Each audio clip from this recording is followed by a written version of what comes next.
Welcome back. Karnataka prime ಟೈಮ್ಗೆ ಸ್ವಾಗತ. ವಕ್ಫ್ board ಇದು ಮುಸ್ಲಿಮರಿಗಿರುವಂತಹ ಬೋರ್ಡ್. ಯಾರೆಲ್ಲ ವಕ್ಫ್ ಬೋರ್ಡ್ಗೆ ಜಾಗವನ್ನ ದಾನವಾಗಿ ಕೊಟ್ಟಿರ್ತಾರೆ ಅದು ಮುಸ್ಲಿಮರಿಗೆ ಮಾತ್ರ ಬಳಕೆಯಾಗಬೇಕು. ಆದರೆ ಯಾರ್ದೆಲ್ಲ ಜಾಗ ವಕ್ಫ್ ಬೋರ್ಡ್ ಹೇಗೆಲ್ಲ ಕಬಳಿಸ್ತಾ ಇದೆ ಅನ್ನುವಂಥ ಬಗ್ಗೆ ಸಾಕಷ್ಟು ಆರೋಪಗಳು ಕೇಳಿ ಬಂದಿತ್ತು.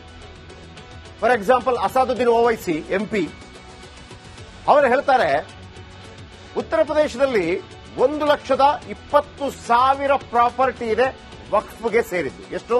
1,20,000. ಆದರೆ 1,12,000 ಪ್ರಾಪರ್ಟಿಗೆ ಕಾಗದ ಪತ್ರಗಳೇ ಇಲ್ಲ ಅಂತ. ಪ್ರಶ್ನೆ ಇದು, ಜಾಗ ನಿಮ್ದಾಗಿದ್ರೆ ಕಾಗದ ಪತ್ರಗಳು ಯಾಕಿಲ್ಲ? ನಂಬರ್ 1. ಎರಡನೇದು, ಯಾರ್ದೋ ಒಬ್ಬ ಜಾಗಕ್ಕೆ ವಕ್ಫ್ ಒಂದು ಡೈರೆಕ್ಟ್ ಆಗಿದ್ದು ನಮ್ಮದು ಅಂತ ಹೇಳಿದ್ರೆ ವಕ್ಫ್ ದಾಖಲೆ ತೋರಿಸುವಂತ ಅಗತ್ಯ ಇರಲಿಲ್ಲ. ಆದರೆ ಶತಶತಮಾನಗಳಿಂದ ಅಲ್ಲಿ ಕೆಲಸ ಮಾಡ್ಕೊಂಡು ಬಂದಿದ್ದವ ಅಥವಾ ಅಲ್ಲೊಂದು ದೇವಸ್ಥಾನ ಇದ್ರೆ ಅಥವಾ ಅಲ್ಲೊಂದು ಕೃಷಿ ಮಾಡ್ತಾ ಬಂದಿದ್ರೆ ಅವನು ಎಲ್ಲೆಲ್ಲಿ ಓಡಾಡಿ ಬಂದು ಇಷ್ಟು ದಿನಗಳೊಳಗಾಗಿ ಆ ಲೆಕ್ಕವನ್ನು ತೋರಿಸಬೇಕಾಗಿತ್ತು ಅಥವಾ ಅದಕ್ಕೆ ಬೇಕಿರುವಂತಹ ರಸೀದಿಗಳನ್ನು ತೋರಿಸಬೇಕಾಗಿತ್ತು. ವಕ್ಫ್ ತೋರಿಸುವಂತ ಅಗತ್ಯ ಇಲ್ಲ. ನಿನ್ನ ಬಳಿ ಇಲ್ಲ ಅಂತಂದ್ರೆ ಅದು ನಮಗೆ ಅಂತ. ಆಮೇಲೆ ಇದು ನಮ್ದು ಅಂತ ವಕ್ಫ್ ಹೇಳಿದ್ರೆ ಆತ ಸವಾಸ ಬೇಡಪ್ಪ ಅಂತ ಹೇಳಿ ಯಾರಿಗಾದ್ರೂ ಮಾರಾಟ ಮಾಡಿ ಹೋಗ್ಬೇಡ ಅಂತಂದ್ರೆ ಅದಕ್ಕೂ ಅವಕಾಶ ಇರಲಿಲ್ಲ. ಹಾಗೇನೆ ಬೇರೆ ಬೇರೆ ವಿಚಾರಗಳಿಗೆ ಸಂಬಂಧಪಟ್ಟ ಹಾಗೆ ಇವತ್ತು ಅದರ ಬಗ್ಗೆ ದೊಡ್ಡ ಚರ್ಚೆ ಆಯಿತು. ನರೇಂದ್ರ ಮೋದಿ ಸರ್ಕಾರ ಈ ಹಿಂದೆ ಕೂಡ ರಾಮ ಮಂದಿರ ನಿರ್ಮಾಣ ಮಾಡಿತು, ಕಾಶ್ಮೀರದ 370 ರದ್ದಾಯಿತು, ತ್ರಿವಳಿ ತಲಾಕ್ ಬ್ಯಾನ್ ಆಯಿತು. ತ್ರಿವಳಿ ತಲಾಕ್ ಬ್ಯಾನ್ ಅಂತಂದ್ರೆ ಒಂದು ಕ್ಷಣಕ್ಕೆ ಹೇಳಬಾರದು ಅಂತ, ತಲಾಕ್ ತಲಾಕ್ ತಲಾಕ್ ಇಲ್ಲ, ಹಂಗಾಗಲ್ಲ ಅಂತ.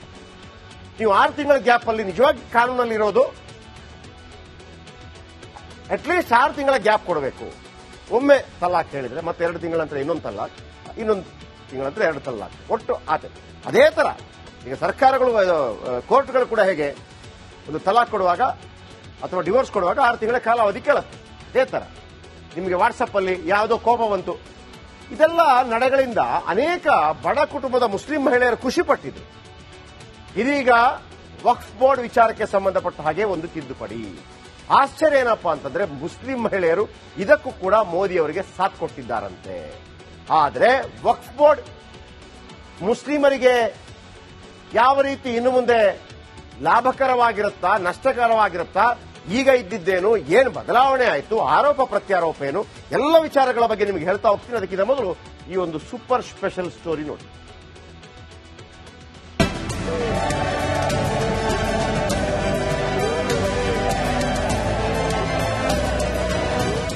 ಭಾರತದ ಇತಿಹಾಸದಲ್ಲಿ ಕಾಂಗ್ರೆಸ್ ನಾಯಕರು ಮಾಡಿದ್ದ ಮಹಾ ಪ್ರಮಾದವೊಂದು ಕೊನೆಗೂ ಸರಿಯಾಗುತ್ತಿದೆ.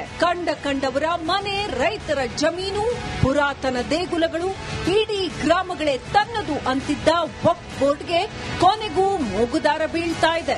ಇಂದು ಲೋಕಸಭೆಯಲ್ಲಿ ವಕ್ಫ್ ಮಸೂದೆ ಪರಿಚಯಿಸಲಾಗಿದೆ. Honorable Speaker, sir, I rise to move the motion for consideration of the Waqf Amendment Bill 2025 and Musalman Waqf Repeal Bill 2024.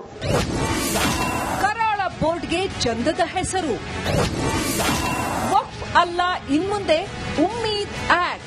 Narendra Modi ಸರ್ಕಾರ ಕೇವಲ ವಕ್ಫ್ ಬೋರ್ಡ್ ಆರ್ಭಟಕ್ಕೆ ಮೂಗುದಾರ ಹಾಕಿಲ್ಲ, ಅದರ ಬದಲಿಗೆ ವಕ್ಫ್ ಅನ್ನೇ ನಾಮಾವಶೇಷ ಮಾಡಿದೆ. ಹೌದು, ವಕ್ಫ್ ಬದಲು ಉಮ್ಮೀದ್ ಅಂತ ಕರೀತೀವಿ ಅಂತ ಅಲ್ಪಸಂಖ್ಯಾತ ವ್ಯವಹಾರಗಳ ಸಚಿವ ಕಿರಣ್ ರಿಜಿಜು ಘೋಷಿಸಿದ್ದಾರೆ. सबके मन में उम्मीद जागेगा. उम्मीद इसलिए जागेगा कि एक नए सवेरा आने वाला है, इसलिए नए एक्ट का नाम भी उम्मीद हो गया है. तो उम्मीद क्यों हुआ है सर? ಕಂಡ ಭೂಮಿ ವಕ್ಫ್ನದ್ದು ಎನ್ನುವಂತಿಲ್ಲ. सबसे ड्रैकोनियन प्रोविजन इस एक्ट में था तो सेक्शन 40 था. सेक्शन 40 के तहत वक्फ बोर्ड, आप लोग बार बार कहते हैं ना ऐसा नहीं है, ऐसा ही है. सेक्शन 40 में किसी भी जमीन को आप वक्फ प्रॉपर्टी डिक्लेयर कर देता था, वो प्रॉपर्टी को हमने हटा दिया है. ಸರ್ಕಾರಿ ಭೂಮಿ ವಕ್ಫ್ಗೆ ಕೊಟ್ಟಿತ್ತು ಕಾಂಗ್ರೆಸ್. 5 मार्च 2014 को उस समय का यूपीए सरकार ने 123 प्राइम प्रॉपर्टीज को जो housing and urban development ministry के तहत आता है उसको आपने दिल्ली वक्फ बोर्ड को ट्रांसफर कर दिया. क्या जरूरत था? ಕಾಂಗ್ರೆಸ್ ಸರ್ಕಾರ ಪಾರ್ಲಿಮೆಂಟ್ ಅನ್ನೇ ಕೊಡ್ತಿತ್ತು. अगर आज हम ये संशोधन लेके नहीं आते तो जिस सदन में हम बैठे हैं, ये पार्लियामेंट बिल्डिंग, इसको भी क्लेम किया जा रहा था. एयरपोर्ट, बसंत विहार, और अगर नरेंद्र मोदी जी का सरकार नहीं आते, अगर यूपीए का सरकार कंटिन्यू रहता, तो क्या क्या बिल्डिंग को डी नोटिफाई किया जाना था. ಮೋದಿ ಸರ್ಕಾರ ಕರಾಳ ವಕ್ಫ್ ಬೋರ್ಡ್ ವಿರುದ್ಧ ಸರ್ಜಿಕಲ್ ಸ್ಟ್ರೈಕ್ ನಡೆಸಿದೆ. ಮುಂದಿನ ದಿನಗಳಲ್ಲಿ ವಕ್ಫ್ ಆರ್ಭಟಕ್ಕೆ ಬ್ರೇಕ್ ಅಂತೂ ಬೀಳಲಿದೆ. News desk, republic Kannada.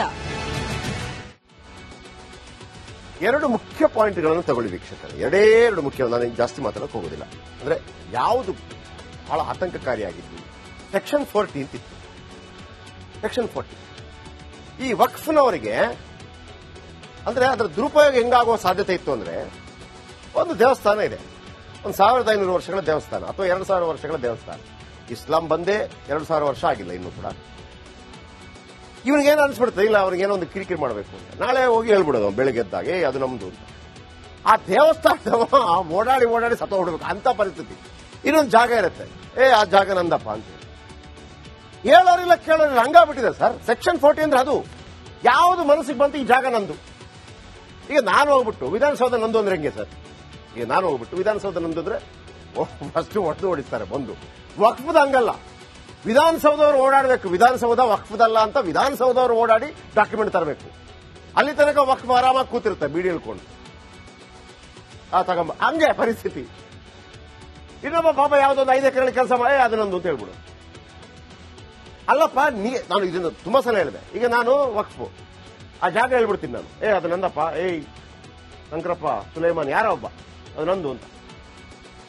ಅವನು ನನ್ ಕೇಳ್ಬೇಕಲ್ಲ, ನಿಂದು ಅಂತ ಹೇಳೋದಕ್ಕೆ ಏನಿದೆ ರೆಕಾರ್ಡ್ ನಿನ್ನ ಹತ್ರ ಅಂತ. ಅದು ನನಗೆ ಗೊತ್ತಿಲ್ಲ, ನಾನು ವಕ್ಫು, ನೀನ್ ರೆಕಾರ್ಡ್ ತಗೊಂಬ. ರೆಕಾರ್ಡ್ ಇಲ್ಲ ಅಂದ್ರೆ ನನಗೆ.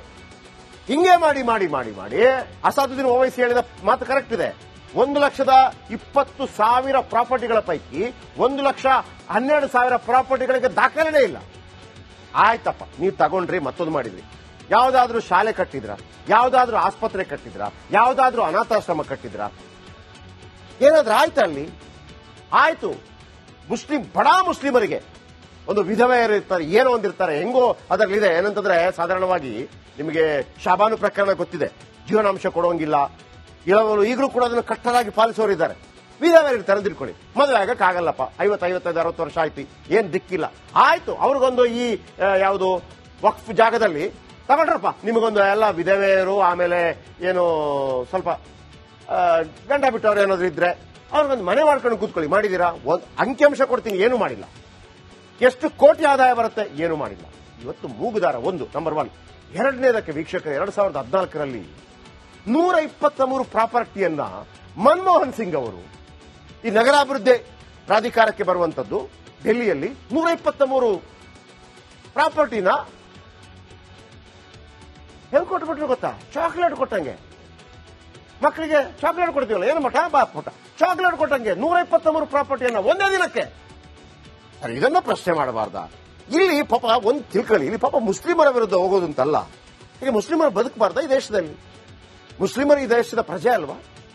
ಆದ್ರೆ ಮುಸ್ಲಿಮರಿರ್ಲಿ, ಹಿಂದೂಗಳಿರ್ಲಿ, ಮತ್ತೊಬ್ಬರಿರ್ಲಿ, ಒಬ್ಬ ಯಾರಾದ್ರೂ ಕೊಲೆ ಮಾಡಿದ್ರೆ ಆ ಕೊಲೆಗೆ ಒಂದೇ ಅಲ್ವಾ ಏನು ಶಿಕ್ಷೆ? ನಾನು ಮುಸ್ಲಿಂ, ನನ್ನದ್ರಲ್ಲಿ ಬೇರೆ ಇದೆ, ನಾನು ಹಿಂದೂ, ನನ್ನದ್ರಲ್ಲಿ ಬೇರೆ ಇದೆ, ನಾನು ಏನು ಬೌದ್ಧಿಸಂ, ನನ್ನದ್ರಲ್ಲಿ ಬೇರೆ ಇದೆ. ಇಲ್ಲಲ್ಲ, ಧರ್ಮಾನುಸಾರವಾಗಿ ನಿನಗೆ ಏನೆಲ್ಲ ಕೆಲವು ರೀತಿ ರಿವಾಜುಗಳನ್ನಿದೆ, ಅದು ಅವ್ರಿಗೆ ಸಿಕ್ಕಿದೆ. ಇದು ಹಂಗಲ್ಲ, ಬೇಕಾಬಿಟ್ಟಿ 123 ಏನ್ ಕೊಟ್ಬಿಟ್ರಿ? ಆಮೇಲೆ ಹೇಳ್ತಾರೆ ಅದು ಯಾರೋ ದಾನ ಕೊಟ್ಟಿರ್ಬೇಕು. ಯಾರು ಕೊಟ್ಟಿರ್ಬೇಕು? ಮುಸ್ಲಿಮರು ದಾನ ಕೊಟ್ಟಿರ್ಬೇಕು. ಮನಮೋಹನ್ ಸಿಂಗ್ ಯಾವಾಗ ಮುಸ್ಲಿಂ ಆಗಿದ್ದು ದಾನ ಕೊಡ್ಲಿಕ್ಕೆ? ಪ್ರಶ್ನೆ ಅಷ್ಟೇ. ಈ ದೇಶದಲ್ಲಿ ಹಿಂದೂಗಳಿರ್ಬೋದು, ಮುಸಲ್ಮಾನರಿರ್ಬೋದು, ಪ್ರತಿಯೊಬ್ಬ ಈ ದೇಶದ ಪ್ರಜೆ ಈ ಕಾನೂನಿನಲ್ಲಿ ಶಾಂತಿ ಸುವ್ಯವಸ್ಥೆಯಿಂದ ಬದುಕಬೇಕು. ಅದಕ್ಕೆ ಬೇಕಿರುವಂತ ಎಲ್ಲಾ ಬದಲಾವಣೆಗಳಾದ್ರೂ ಕೂಡ ಅದಕ್ಕೆ ಒಮ್ಮತ ಇದ್ದೇ ಇದೆ. ಹಿಂದೂಗಳಲ್ಲಿ ಏನಾದ್ರೂ ನಾಳೆ ನಮ್ಮಲ್ಲಿ ಏನೋ ಸತಿ ಪದ್ಧತಿ ಇತ್ತು, ಕೈ ಕಟ್ಟಿ ಹಾಕಿ ಗಂಡನ ಚಿತೆಗೆ ಹಾಕ್ತೀನಿ ಅಂತಂದ್ರೆ ಯಾರು ಹೇಳ್ತಾನೆ ಅವನು ಫಸ್ಟ್ ಕೈ ಕಟ್ಟಿ ಹಾಕಬೇಕು ಬೆಂಕಿಗೆ. ಆತರ ಯಾವುದು ಸದುದ್ದೇಶದಿಂದ ಕೂಡಿದ್ದು ಅದು ಆಗ್ತಾನೆ ಹೋಗಬೇಕು. ಈಗ ವಕ್ಫ್ಗೆ ಮೋದಿಯವರು ಮೂಗುದಾರ ಹಾಕಿದ್ದಾರೆ.